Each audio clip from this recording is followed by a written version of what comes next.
In the short video coming after this, I'll be explaining how you can use R to apply the minimum variance approach and create the efficient frontier for a portfolio optimization, and also how to create the tangency point and the capital market line with the highest Sharpe ratio.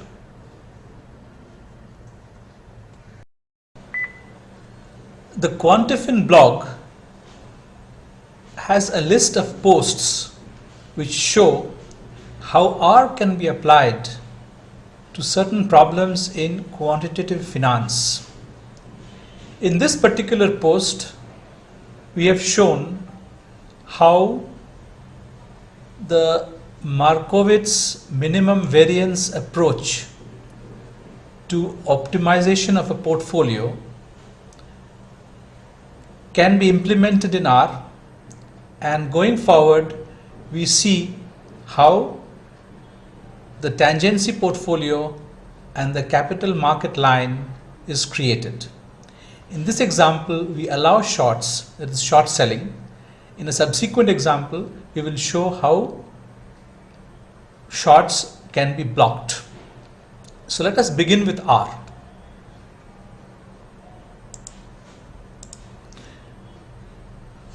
We load R Studio and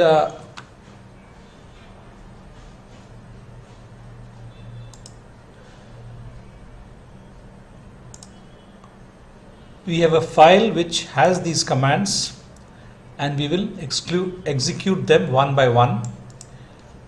So the first is quite simple. We set the working directory to where my data files are. Then we read the data from a CSV file, and we have captured the closing prices of 5 Indian companies and stored them in a CSV file. And we read that into a data frame called base data. We next observe how many columns are there in this data frame, and then we create another data frame which has all the columns except the first 2, which are not useful for us. It contains the date and the row number. So once you have the closing prices in this data frame called close, we apply the log return formula, which is given out here, to calculate the return on investment on a daily basis. And here we notice we use the ratio of 2 subsequent days prices and take the log of that ratio to determine the returns achieved on that. For a quick look, we create 2 small data frame consisting of the mean returns and the variance for each of these 5 companies, and store them in a risk return data frame, and we will plot these using ggplot.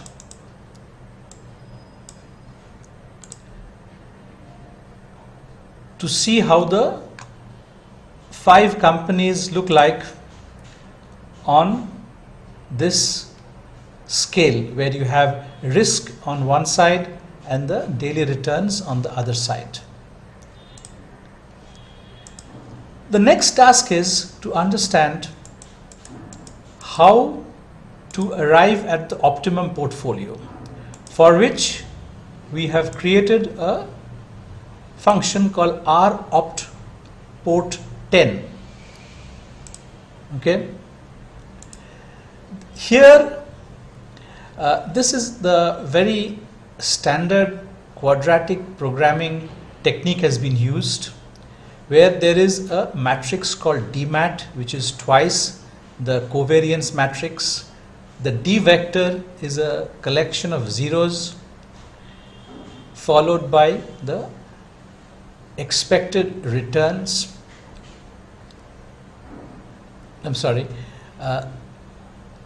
number of zeros corresponding to the number of securities that we have.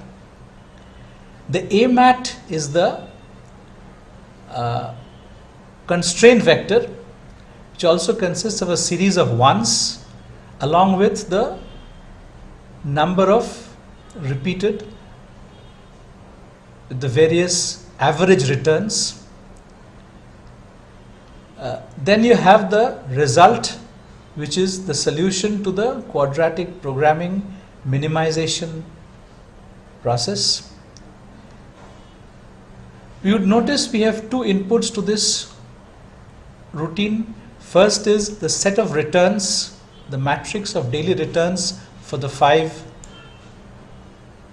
securities, and PRET is the expected return that we want from the portfolio. Now, with this portfolio and the minimum variance, this is the answer which will come out, and it will result in a data frame. The first component of that frame is the weights for the portfolio, and the second is the value of the variance, which are captured in a list and returned with two names, WP and VARP. So what is an input? The input is a matrix of returns, daily returns. Input is the expected return from the portfolio. The output is the portfolio weights and the variance which happens when we expect this particular return. So after we do this, let us try it out here once. Here we have got the log return data and we are expecting a 0.5% daily return, which is pretty high. Okay, so we run this. Okay, it gave a problem because we couldn't find solve QP, so we just need to load this library which we had forgotten. Okay, so now it will work. Right, it's worked and we have got a value out here. So 3 things to observe is, what are the portfolios? So these are the relative portfolios, which means the money should be invested in this ratio. You would see a negative out here. The negative means short selling is allowed, which means instead of investing my money, I am selling non-existent stocks and using the money to fund the rest of my portfolio. And you see the sum of these adds up to 1 and the variance is 0.122. This is the minimum variance possible, or putting it the other way, if you want a return of 0.005 and if you split your portfolio in this ratio, you will get the minimum variance and the value is 0.122. That's the answer coming out of this function. However, what we are interested in is if I change my expectations of means, how does the minimum variance alter? So this is what is called the efficient frontier or the frontier. Now to create the efficient frontier, we have got another function going out here. Here what we do is we again send in our historical returns, matrix of returns, but instead of demanding that the portfolio arrive at a particular value of return, we give it a range, a minimum return and a maximum return.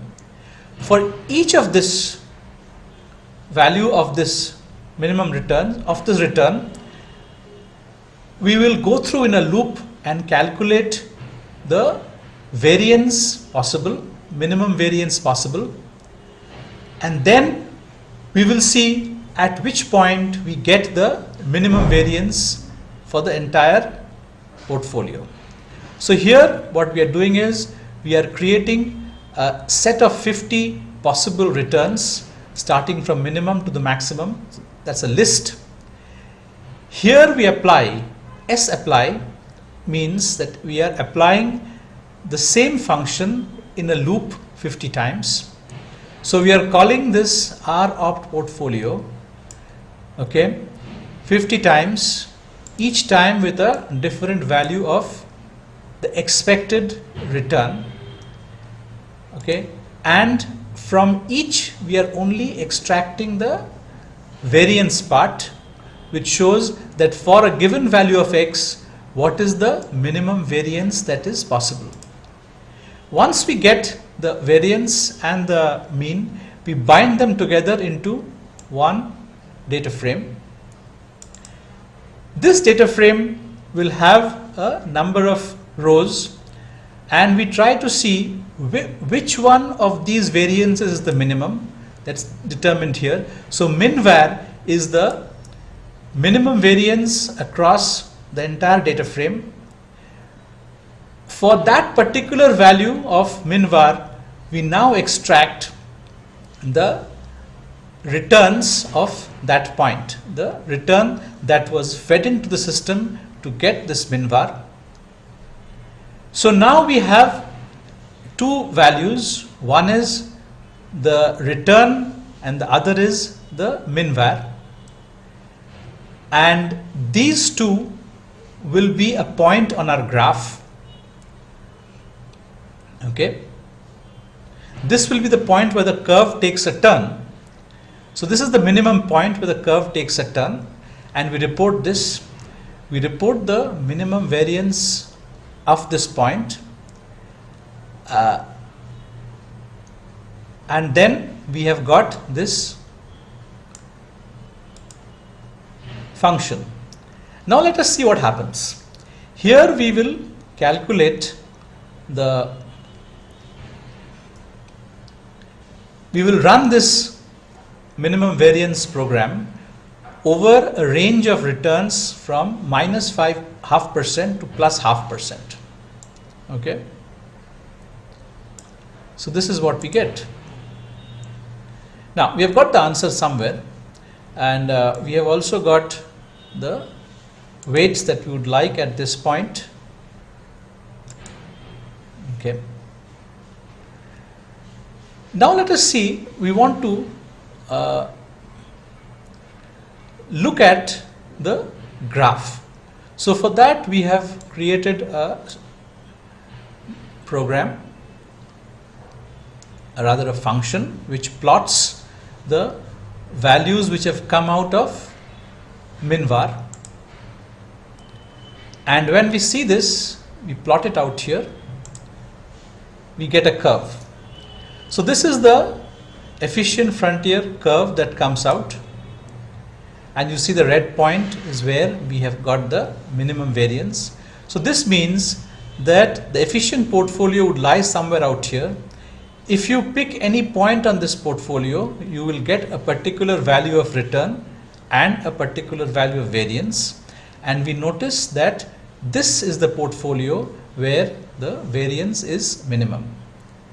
Now this graph is not useful in its entirety. The bottom part of the curve is of no use, because for the same variance or risk we are getting a low value of mean and a high value of return, and obviously we will never choose this point at all.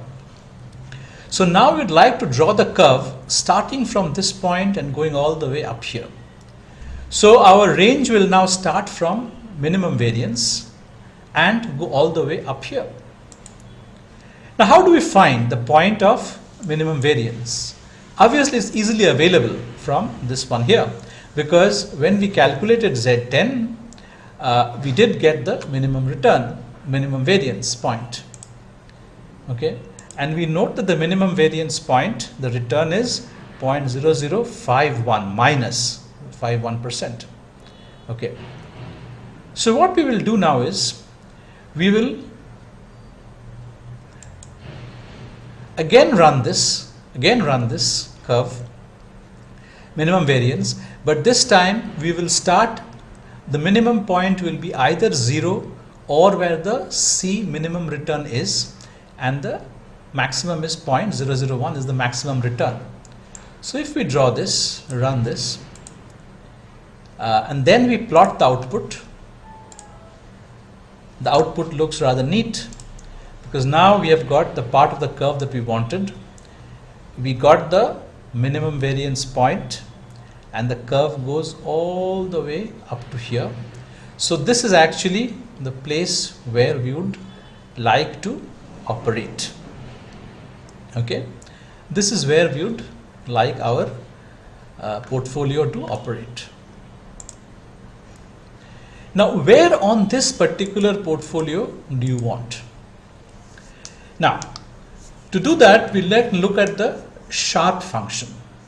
The Sharpe function means that we have discussed the Sharpe function before, that if you introduce a risk-free asset which has a zero risk, which is zero variance, and a small positive return, how does that impact the portfolio? So again, we have got this function out here which takes H rates, which return the minimum return, the maximum return, and sends in a risk-free rate. So what we do out here is, we again calculate the minimum frontier as we did last time, but also we are calculating one extra value. At every point on the frontier, we are calculating the Sharpe ratio, which is the slope of the curve, slope of the straight line, which is given by the return minus the risk-free return divided by the variance at that point. We pick up the maximum Sharpe value and then calculate the optimum portfolio at that point. Once we do this,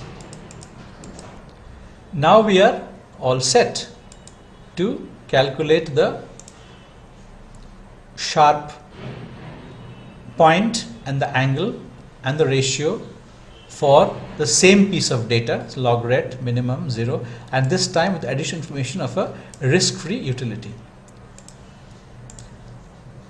From here, of course, we'll get the Sharpe weights. We note that the Sharpe weights add up to 1.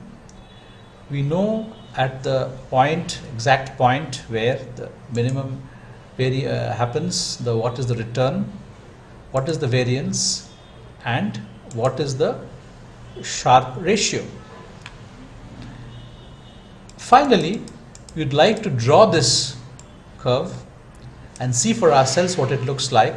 So we create a routine to plot it, and finally we have the plot that we wanted, and this is the tangency plot. This is the efficient frontier. This point represents the risk-free rate, which is 0.001% of return and a zero risk. From here we draw a tangent, and this is the tangency point. Now what we would need to do is, we can choose a portfolio based on this line, and from this tangency point we have the capital market line. So that was the entire exercise of running it. If you want to see the entire program, please visit this blog, quantifin.yantrajal.com, and look for this post, portfolio optimization with shorts allowed. The entire code is given here.